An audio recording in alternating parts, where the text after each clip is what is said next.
A Better Route Chapter 114. Obito, for the first time in years, was actually banging his head on his desk. Not very hard, just enough to try and get out some of his frustrations. He asked Rin, "Okay, repeat to me again who all I've gotta keep track of during the summit." Rin giggled and shook her head. "Itachi, Kakashi, and Sasuke are all going because you said it would be best if all the Uchihas were there to try and explain everything about Madara as best they could. Naruto just kept insisting on going, and of course I've gotta go with you. Hey, at least Mito said she's gonna stay here with Tsunade. Oh, but you've also gotta take Kisame and Tenaki with you as well." Obito said sarcastically. "Oh, that's so comforting. Anyone else?" Rin nodded nervously. "Shikamaru, Sakura, and Tenten are gonna be heading home with you from the Hidden Sand, and Choji's gonna be heading home from the Hidden Rock." Obito rubbed his temples. "Why can't they just date someone in the Hidden Leaf?" Rin laughed. "Now where would the fun in that be?" Obito rolled his eyes. "Oh, hilarious. Please tell me that's everyone." Rin was glad to say, "Yes, that's everyone. It's 7 people on the way there and 9 on the way back, depending on whether or not we end up with the 2 prisoners."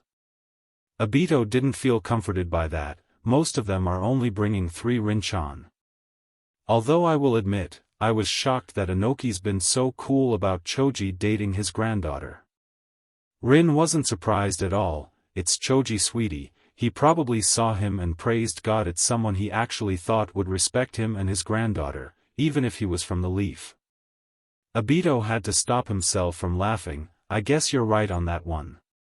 Have the other villages given us an earliest possible date for the summit yet?" Rin had almost forgotten. "Oh yeah, the earliest we were able to get them together is 1 week from today." Obito thanked God it was so soon. "Wow, I really didn't expect them to agree so soon. I figured it would be at least 3 weeks before we could make it work." Rin felt like her husband didn't realize just how powerful he really was. "Obito-kun, every single one of those Kages know they can trust you. If you say this is important and that they need to get together, then they know it's true." Obito leaned back in his chair. "I guess not lying to them has actually paid off for me in the end." Rin knew it had. "You're living proof, Obito-kun. Nice guys don't always finish last. Will you be ready to leave in a couple of days? That's how soon you're gonna have to go if you want to make it on time." Obito would be ready. "Don't worry, there's no way in hell I'd miss this." Orochimaru felt like his mind was about to snap. He'd been put in the Tsukuyomi twice now, and Madara hadn't gone easy on him with either of them. The first one he'd been forced to relive all of his old experiments, only this time he was the one on the operating table. Even someone as mentally strong as Orochimaru was left blubbering after experiencing what felt like days of that. Worse yet, he'd been stupid enough to spit in Madara's face after it was all over. That was a very big mistake. The second time Orochimaru had been tied to chair and made unable to move in a room filled with rats. Madara had made small cuts all over his body, causing him to bleed.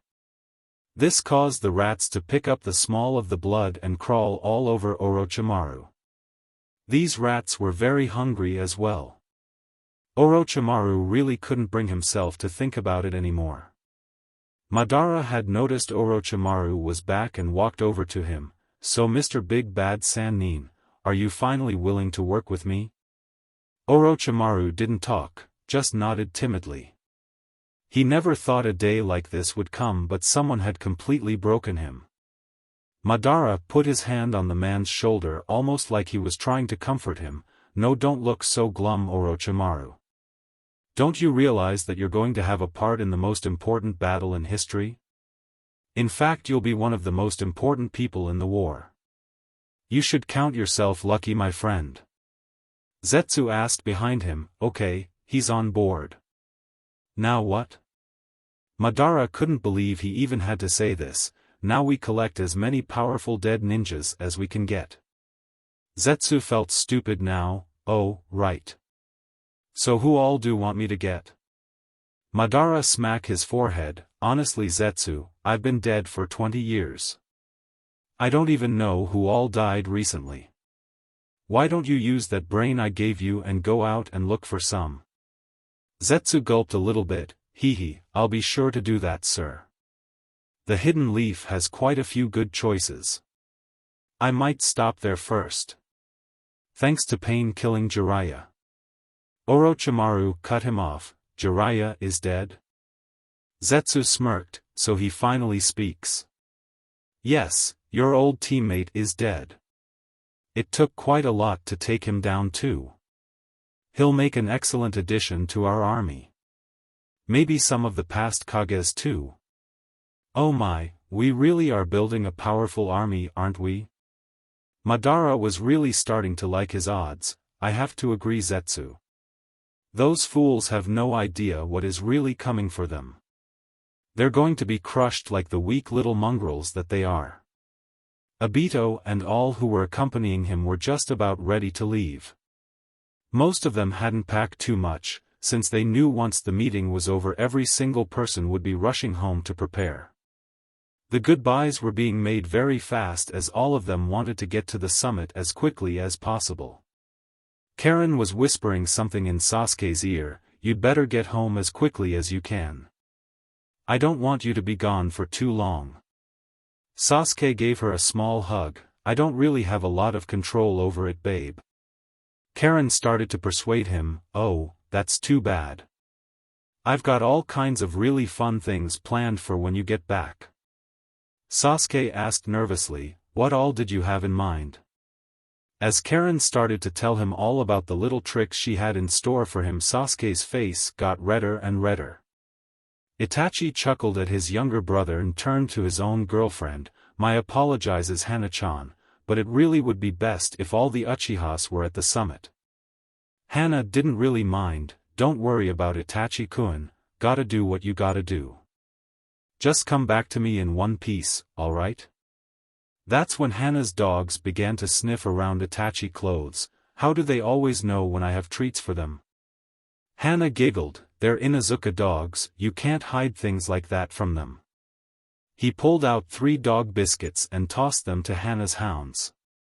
She leaned in and gave Itachi a quick kiss, remember, one piece, it's kind of hard to tell mom the big news if you aren't here. Itachi smiled, alright, I promise. Naruto was nervously talking to Hinata, so when should we tell your dad about the wedding? After I get back or what? Hinata laughed at how afraid he was, Naruto-kun, daddy happens to like you a lot. I'm sure he'll be happy for us. Naruto was swearing a little bit, yeah, that's one theory. Another is your clan's gonna be furious because this will officially make me a part of the Hyuga clan, even if only by extension. A lot of them still hate me for being the Jinchuriki to Kurama. Hinata wasn't afraid of them, they can go and fuck themselves for all I care. Speaking of Kurama, how's he taking all of this? Naruto frowned, he's not really talking to me. I might try to meditate once I get back from the summit. Whenever I tried to speak with him he just kind of mumbled not to worry about it and to leave him alone. It might seem kind of crazy but, I think he was scared. Hinata couldn't believe it. The mighty Kyubi was actually afraid of something. She was about to ask more but Obito yelled next to a chained Kisame and Teneki, let's move people. We don't have time to wait anymore. They all said their last goodbye and ran off to follow Obito. The Raikage was really sure he was going to kill his brother, between the freezing cold of the land of iron and him rapping over and over, 5 Kage Summit, we've gone and done it, my bro and his friends, they gonna run it, oh yeah. He turned to the other 2 people who with him and asked, see, Darui, would you be upset if I knocked him out and carried him the rest of the way? Darui shrugged, you're the Raikage, it's up to you. Clenched his fist and looked at his brother, good to know. Gaara was doing even worse than the Raikage, no person should live in a place that's this damn cold. Sakura patted her boyfriend on the back, it's just snow Gaara-kun, it's nothing terrible. Gaara shivered. It's almost always over 30 degrees Celsius, 80 Fahrenheit, in Suna, and now I'm in a freaking blizzard. Let me be cold, damn it. Sakura could see Temari and Kankuro weren't doing well either. She figured maybe she oughta let this one go. Choji watched in amusement as Inoki continued to float through the air on the way to the summit. He leaned over to Kuratsuchi. I don't think I'm ever going to get used to your granddad floating. Kuratsuchi knew what he meant. Yeah, I'd say you get used to it, but to be honest you never really do. Inoki snapped, hey, when your legs hurt as much as mine do just from walking then you'll understand. Choji jumped a little. Oh, I wasn't judging, sir, it's just a little strange to me. He waited for Inoki to respond and finally he heard him laugh. That's what I like about you, kid, you're real easy to screw with. I know it looks funny, that's half the reason I do it. Nothing better than seeing people's faces when a midget floats into the room. Choji just blinked a couple of times, right. Zabuza groaned as he walked with Mei to the land of iron.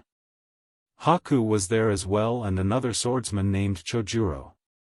The last member of their party was an older man named Ao who kept giving him evil glares. Oh my god, Ao, what is it?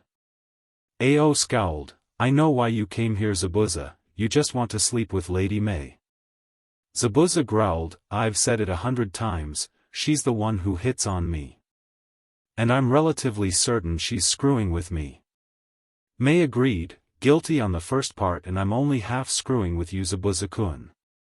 Ao didn't like it. Lady Mei can do far better than this one-time trottoir. Mei's eye twitched at the way he said that. Oh really? Zabuza-kun, come here for a moment. Zabuza walked over to her. What do you need? She pulled off his mask and kissed him hard, much to Ao's horror.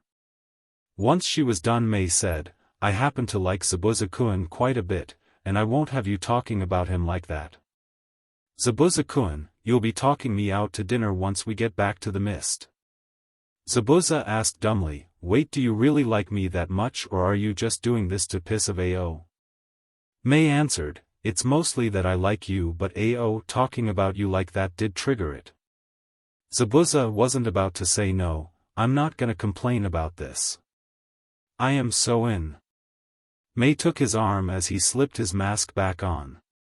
Ao grumbled the rest of the way there as the two discussed what they would do on their date. See you in the next one.